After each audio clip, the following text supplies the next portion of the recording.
Hi, I'm Luna, and this is Luna Report. A simple assistant at an elite veterinary clinic saved the life of a VIP client's dog, but instead of thanks, she faced cruelty and humiliation. But when that VIP saw what really happened, he changed her life forever and made sure every person responsible paid the price. What happened next? You'll want to see it. Stay tuned for the full story right here on Luna Report. Back to the studio. Thank you, Luna. Back to the studio.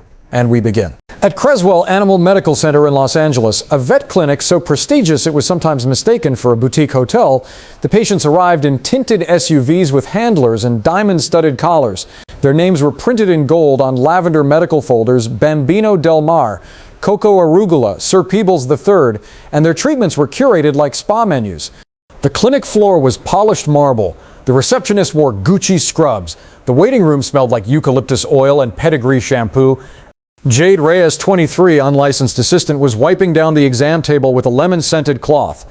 Her gloves were slightly too big. Her sneakers, black, silent, did not squeak like the orthopedic clogs worn by the real staff. She was not supposed to speak during rounds. She was not supposed to offer opinions. She was here because Dr. Larch had owed her cousin a favor. She washed surgical instruments, cleaned dog paws, took out trash bags that smelled like venison-flavored kibble. And the doctors mocked her like it was part of the protocol. "Jade, did you misplace the suture scissors again?" Dr. Tyson asked, voice loud, performative. "Maybe PetSmart has a janitor slot open." Snickers erupted. "You know we don't treat strays here, right?" said Dr. Page, adjusting her pearl earring. "This is a clinic for breeds." Jade didn't flinch. She'd heard worse. Her hands didn't pause as she finished sterilizing the tray. But she remembered. She watched. She listened. When Dr. Delaney spoke about the immune system response of brachycephalic breeds, she took notes silently, mentally, and accurately.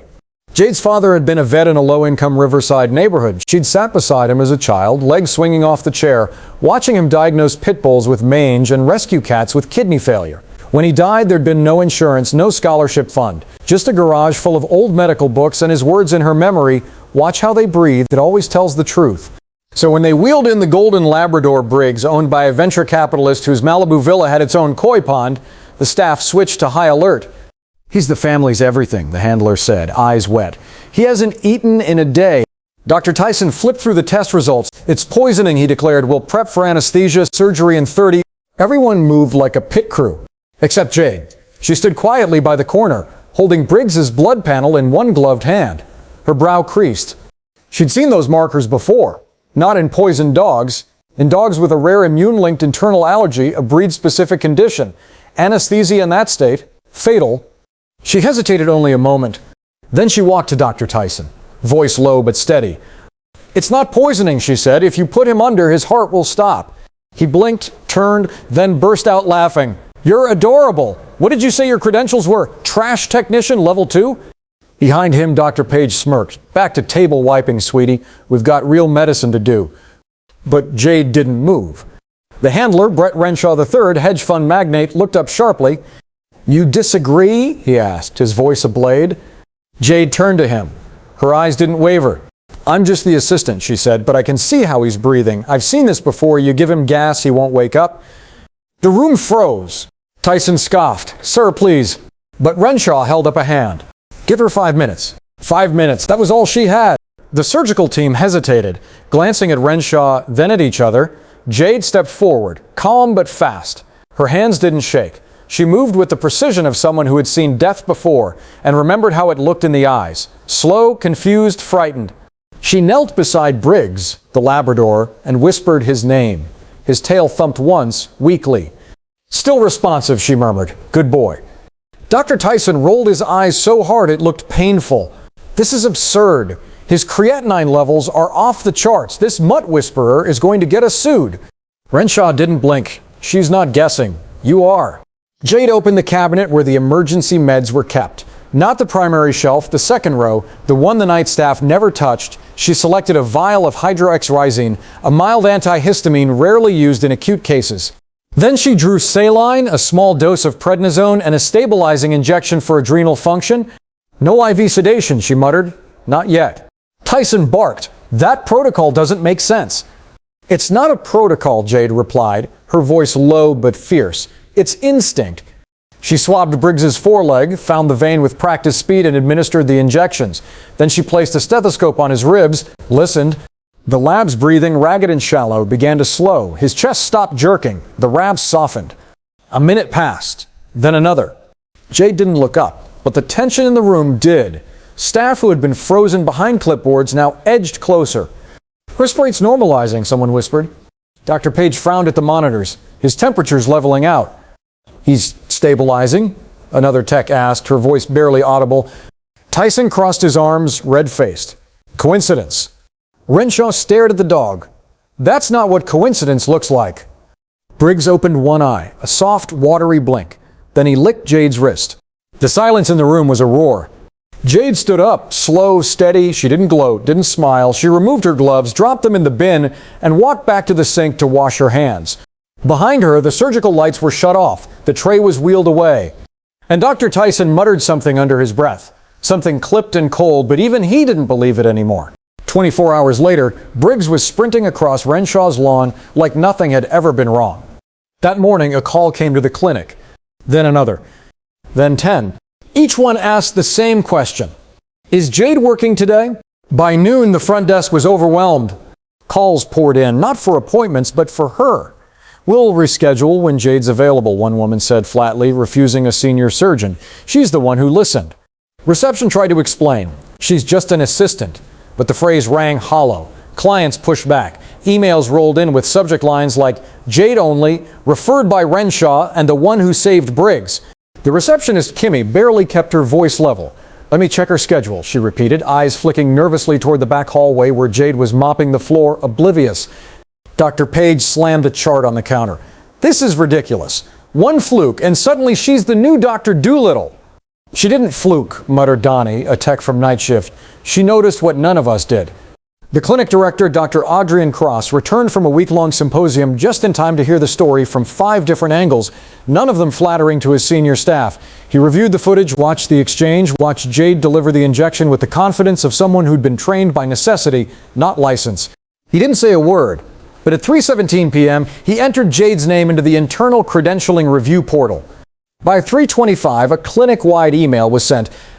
Effective immediately, Jade Reyes is authorized to assist on minor diagnostics under supervision. And by 4 p.m., the story had hit VetNet, a private online forum for elite veterinarians, posted anonymously. The title, "Assistant corrects misdiagnosis at top LA clinic, saves client's $300K dog." It went viral in their world. The video footage was requested by a board member from the Veterinary Medical Association. Someone had leaked it.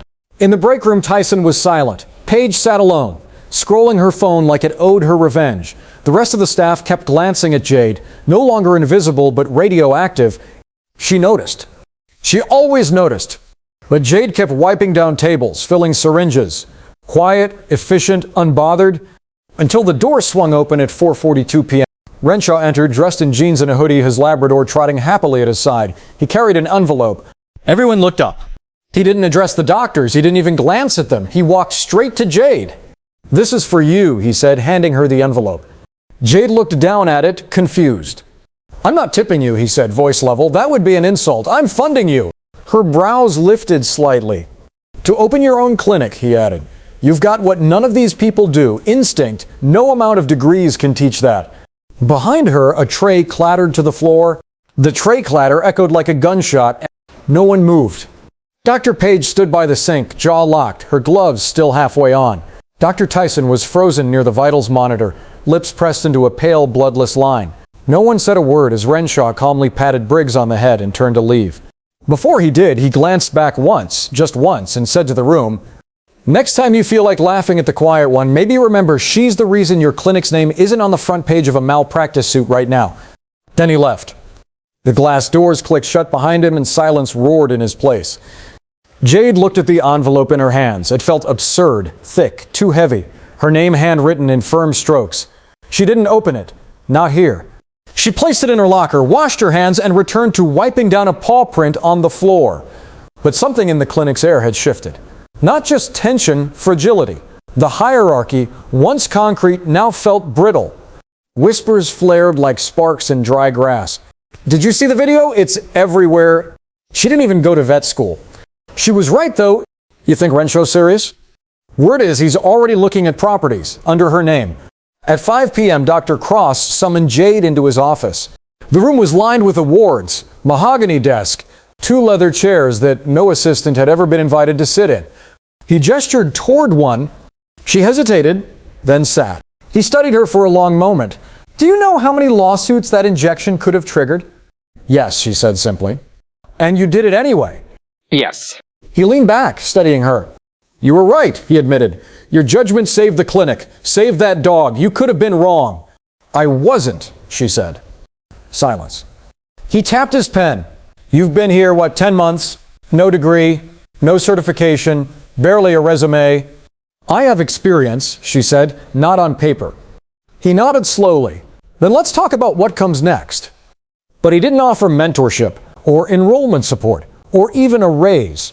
Instead, he handed her a non-compete agreement. You're an asset now, he said, too smoothly. This is just to make sure you don't get poached. Jade looked at the paper. It would bind her, legally prevent her from opening a clinic within 50 miles for 2 years. It was standard for senior doctors. But she was just an assistant. No, she said. Dr. Cross blinked. Excuse me? I won't sign this, she repeated, voice even. I won't be a ghost in your building while you pretend I don't exist until I embarrass you again. You could be fired. Then fire me. She stood quietly and left the paper on his desk. Outside his office, she walked back to her locker, took out the envelope, unsealed it with slow fingers. Inside was a letter and a check. The number made her inhale sharply, but it wasn't just the money. It was the offer. Start wherever you want. I'll fund everything. You decide what kind of clinic this city deserves. Jade stared at the words. Then she exhaled, long and steady. The doors of Creswell Clinic no longer felt like a fortress. They felt like a hallway leading somewhere else. The next morning, Jade didn't clock in. She arrived at the clinic precisely at 8 a.m. as always, but not in scrubs. She wore a clean, soft gray shirt, dark jeans, and the same black sneakers. Her badge was clipped to her belt, still marked assistant, but she didn't reach for gloves. She didn't touch the mop. She walked straight to the staff bulletin board and quietly removed her name from the cleanup schedule. That was all, and the building recoiled like a struck nerve. She's walking around like she owns the place now, Tyson hissed behind a cabinet door. Unbelievable. Dr. Page muttered, 1 dog, that's all she saved. You'd think she discovered penicillin. But even as they spat venom, they checked over their shoulders when she passed. Jade didn't gloat. She didn't speak unless spoken to. But she carried herself like someone who no longer feared dismissal, someone with nothing left to prove and nothing left to lose. The silence that once made her invisible now made her unreadable. Unnerving. Clients kept asking for her. Will Jade be checking in, Ginger? Jade treated the Briggs case, didn't she? The receptionist scrambled, unsure whether to say yes or to redirect with a scripted smile. By Thursday, 3 more clients had postponed procedures, saying they'd wait until Jade was available. By Friday, an article appeared in Vet News Weekly, Instinct Over Protocol, the quiet hero of LA's elite clinic. It included a grainy still from the security camera the moment Jade leaned over Briggs, syringe in hand. The staff recognized the angle, recognized their own faces in the background, frozen and useless. Dr. Cross was livid. He called Jade into his office again, no leather chair invitation this time, just a sharp tone. Did you leak footage to the press? No. Did Renshaw? I don't control him. Cross rubbed his temples. This clinic runs on reputation. You've become a distraction. I saved a life, she said. You're welcome. That wasn't your call. But it was the right one. They stared at each other across the desk, her calm, him crumbling. And then came the announcement. An internal memo distributed late Friday afternoon. Effective immediately, Jade Reyes will be placed on a 2-week unpaid leave for procedural overreach pending administrative review. No signatures, just the management.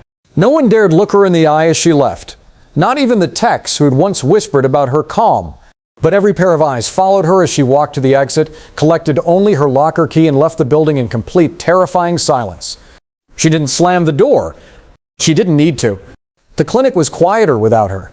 Not peaceful, just flat. As if something vital had gone missing and no one dared name it.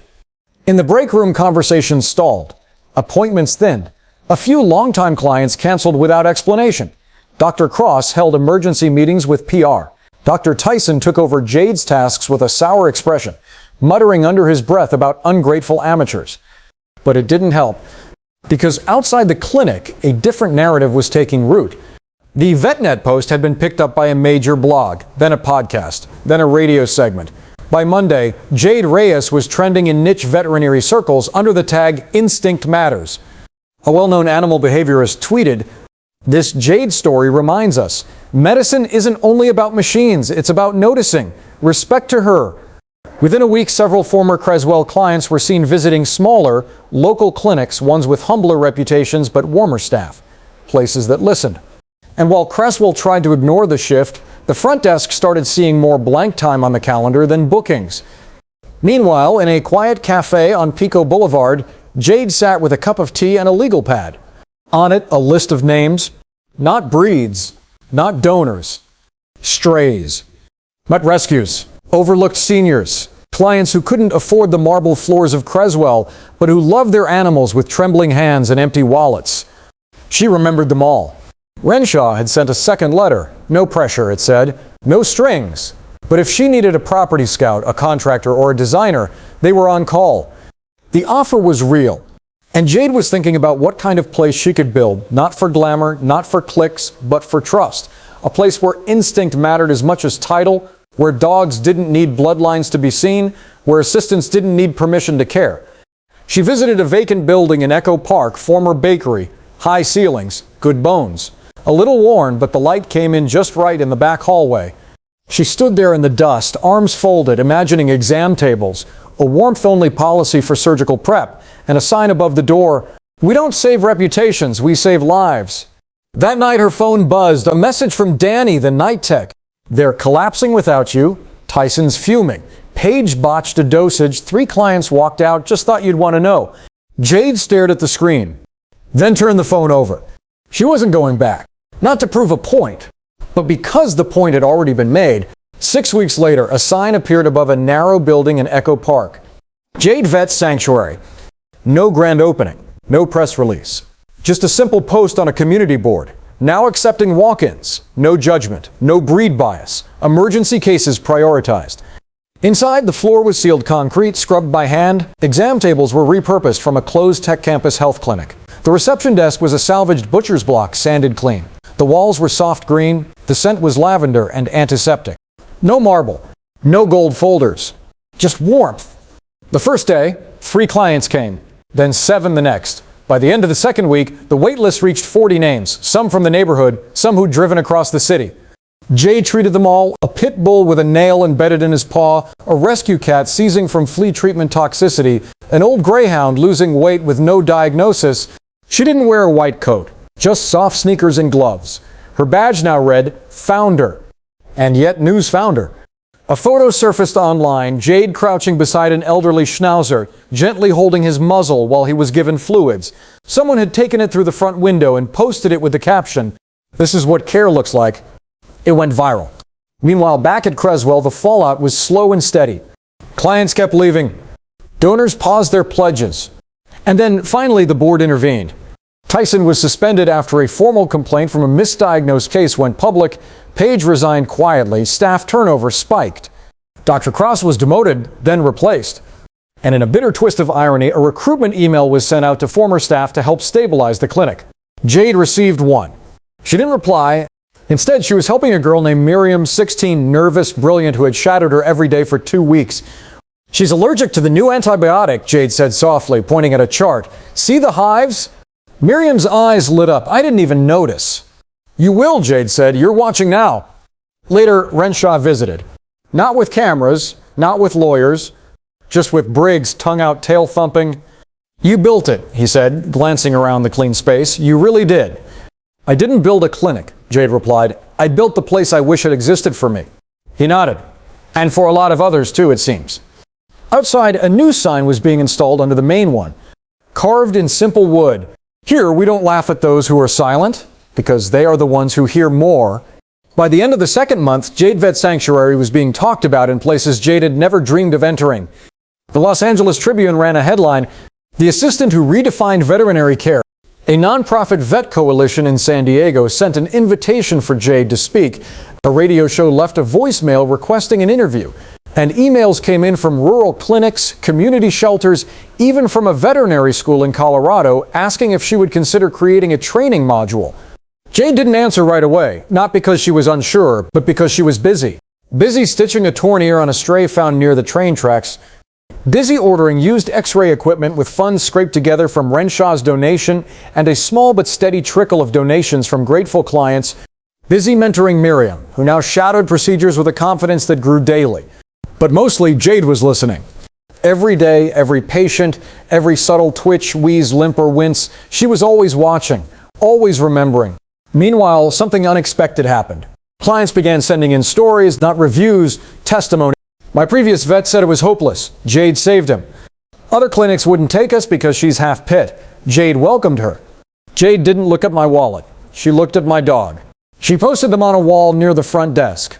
No plaque, no frame, just printed pages pinned with care. Above them, she hung a small sign. We don't forget the ones who weren't supposed to make it.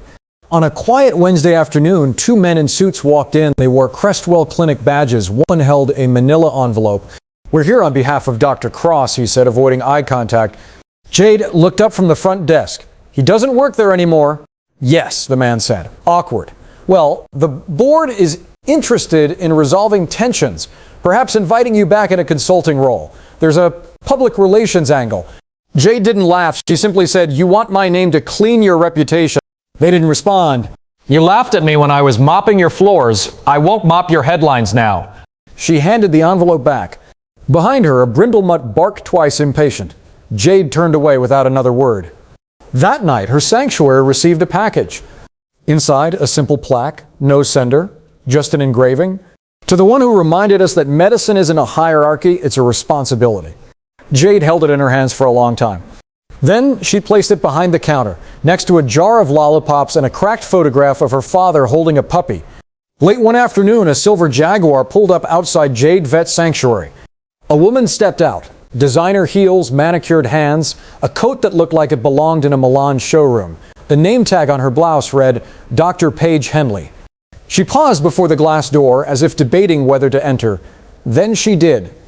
The bell chimed softly. Inside, Miriam was disinfecting a scale. Jade was kneeling next to an anxious bulldog, her hands gently placed on the dog's trembling sides. Paige cleared her throat. Jade didn't look up immediately. She finished adjusting the dog's breathing mask, then stood, removing her gloves with a soft snap. Dr. Henley, she said simply. Jade, Paige replied, voice tight. I saw the Tribune article. Jade said nothing. Paige exhaled, eyes sweeping the clinic. Her gaze caught on the reclaimed furniture, the mismatched waiting chairs, the hand-scrawled appointment list on the wall. There was no front desk computer, no receptionist in heels, but the room was warm, alive, real. I misjudged you, Paige admitted. All of us did. That's generous, Jade said. Most days it felt deliberate. Paige winced. I came to offer something, if you'd let me. Jade tilted her head. Go on. I've stepped away from Creswell, Paige said quietly. Too much rot, and frankly, too much shame. But I haven't stopped being a vet. I want to work for something that matters. Jade said nothing for a long moment. Then, why? Because you saw something we didn't, Paige said. Because we laughed at instinct and worshipped protocol. And because I want to learn how to care again. Jade studied her, not coldly, but carefully. Then she nodded. You won't get a title, she said, not at first. I don't need one. No privileges, no assumptions. You'll assist Miriam for your first week. Paige blinked. Miriam's a student. She knows how to listen. That's step one here. Paige exhaled again. Fair enough. Miriam looked between them, stunned. Jade handed her a clipboard. Show her how to clean the ear flush tubes, she said softly. If she talks too much, tell her to watch instead. Miriam grinned nervously. Yes, Dr. Reyes. Jade looked down at the bulldog, now sleeping, chest rising steadily. Then back at Paige. Welcome to the sanctuary, she said, and went back to work. Outside, the sun dipped below the hills, casting soft gold through the clinic's dusty front window. The kind of light that makes everything feel clean again. A year to the day since she left Creswell, Jade unlocked the doors to her clinic before sunrise. The lights flickered on slowly, illuminating shelves stocked with generics and samples, not brands. A corkboard held hand-drawn thank you cards. A labored sketch of Jade with a stethoscope signed in crayon. Thank you for saving Buttons, a Milo, age 6. A dog barked softly in the back kennels. Miriam's sneakers squeaked as she entered, still yawning. Jade handed her a clipboard. We've got a shepherd with a limp and a calico with suspected thyroid issues. Ready? Miriam grinned. Always. The morning moved like clockwork. Jade's hands moved across patients with practiced calm, diagnosing a cracked molar with just a flashlight, identifying a hidden splinter by touch. Not magic, not luck, just care and attention. The kind that no degree guarantees. At noon, a reporter from a national veterinary journal arrived. Jade declined the formal interview but allowed a tour on the condition that no titles were emphasized, no photos taken without consent, and every patient's name was spoken softly, not shouted like a case number. By evening, as the last patient was picked up and the lights were dimmed, Miriam turned to Jade. "You know the rumor going around?" she asked. Jade raised a brow. "They say you're the one who made instincts legal again." Jade chuckled, shaking her head. "I didn't change the rules. I just stopped asking permission to follow what was obvious." She walked to the front door and flipped the sign to closed. Outside, the old neighborhood shimmered under yellow streetlights. A boy on a bike paused in front of the window and waved. Jade waved back. And beside the door hung the new edition, installed that morning, carved into the wood like a quiet commandment. "Here, we don't laugh at those who are silent, because they are the ones who hear more." Inside on the desk lay a folded letter, unopened, from Creswell's new director, requesting a partnership. Jade picked it up, then calmly dropped it into the shred bin. The clinic didn't need reputation. It already had truth. And truth, Jade had learned, didn't need to shout. It just had to stand still long enough for the world to realize it was right all along.